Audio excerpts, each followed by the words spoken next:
2019 is upon us, and we are arriving at the age of video. Cameras are everywhere. Your children's school bus now have cameras. Really? Traffic lights now have cameras taking pictures if you run the light. Thanks, big brother. Even your hospital rooms have cameras watching over you. Sounds like a HIPAA violation to me. There have even been reports of Airbnbs having video cameras watching over the guests.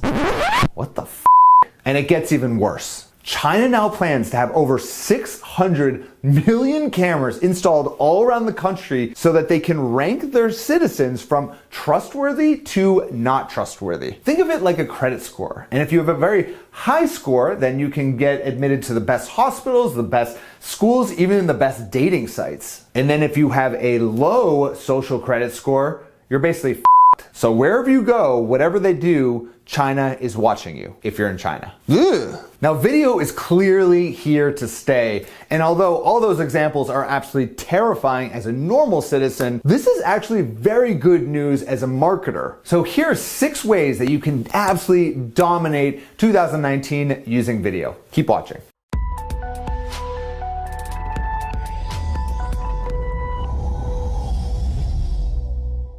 Hey there, Adam Little from viewership.com, where I help you exponentially grow your viewership so you can build your business. And as we know, video marketing is going to stay in 2019, and it is only growing enormously. So here's 6 ways that you can absolutely dominate it in the future. Number 1 is share your videos across all social media platforms. Start with a core message and then distribute it to all the various platforms, whether it's LinkedIn, YouTube, Facebook, Snapchat, Instagram, all of them. They all want video and they want it right now. So get it out there. According to a study by revlocal.com, they found that about 72% of users want to interact with the brand on multiple platforms. So yeah, they might follow you on YouTube and watch your videos there, but they also want to interact with you on Instagram. And don't forget about that conversation because it's really important. And the more that they see you on various platforms, the more credibility it gives your business. Number 2 is push the boundaries.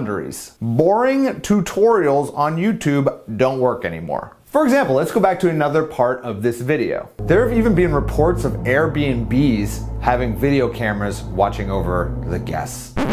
What the f***?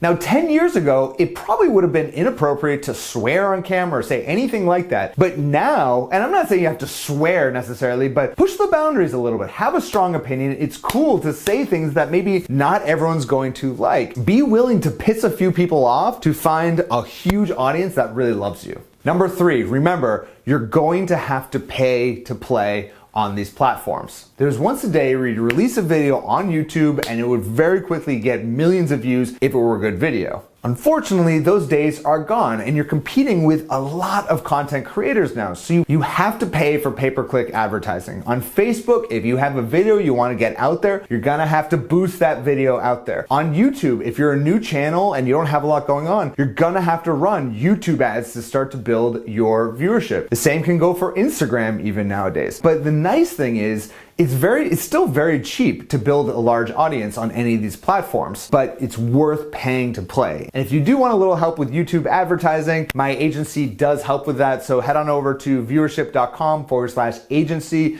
and you can apply to talk to me and we can see if we can help you out. Number 4 is you're going to need high ticket items to sell your audience. Now look, again, back in the day in like 2000, 2005, you could release like a $50 ebook and make potentially millions of dollars off of that ebook. However, those days are gone. If you want to be able to build a large business online, you're going to have products that you sell or maybe services that you sell your audience for $1,000, $5,000, $10,000. I know someone who has a $25,000 a year coaching program. These are the types of offers that you can have. If you can have that type of offer and it converts very well, then you can succeed enormously with video marketing because you have such a bigger budget to work with. So with any type of business that you have, always be thinking, what premium products can I offer people? And that's really going to ultimately pay the bill and be the profit of your business. Number 5 is educate your audience with new I'll admit, the internet, YouTube, LinkedIn, any of these places, there are very few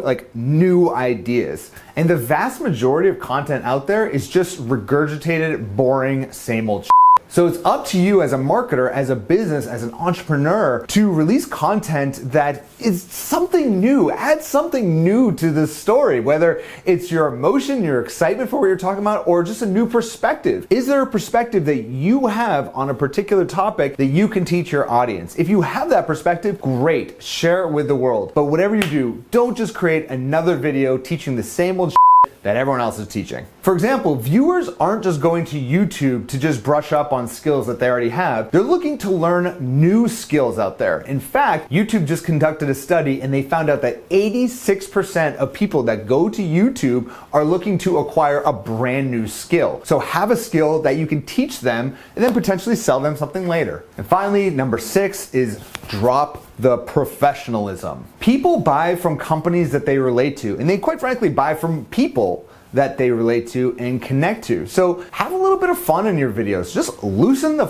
up. It's okay. People want to have a good time when they watch your content, and I see so many big companies trying to release video content that goes nowhere because you can tell that video has gone through like 3 levels of 3 different departments saying no, we can't say that, we can't do that. They're trying not to ruffle feathers. I want you to ruffle feathers. Put out content that is going to create a reaction from people, and the stronger the reaction that you get from people, the further that content will go. And yes, sometimes you will piss people off. I have a video, I remember I released a video about 2 years ago that had about 25% down like to 75% up like, and that 25% down like was pretty bad. Like, comments were pretty nasty. I'm not gonna get into exactly what video that was, but I said some that kind of pissed people off. But what was amazing is that that content got seen by over 3 million people around the world. And if I had just said, some boring, bland old that I normally say or other people saying, no one would have seen it. So